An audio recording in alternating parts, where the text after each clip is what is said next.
how can solve brake light continuously working problem in Pulsar bike. In this bike, no problem found in rear brake switch.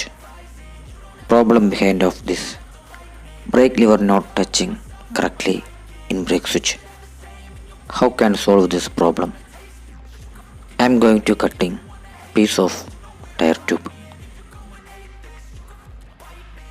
Cruising in my lane fast, call it high speed. I've been working hard, yeah, I've been working nightly. If you think you'll win, ha, not likely.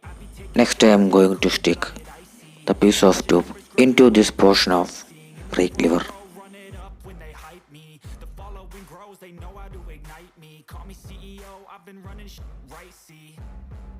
And I ain't playing games, I create my own lane, making pleasure out of pain, turning losses into gains, I'm the boss, I'm making change. I've been rocking this exchange, popping off and risking things, gonna make a name. I just wanna be famous, but I don't want that cheap fame. No, I'm not. Now you can see key is on, but brake light not working automatically.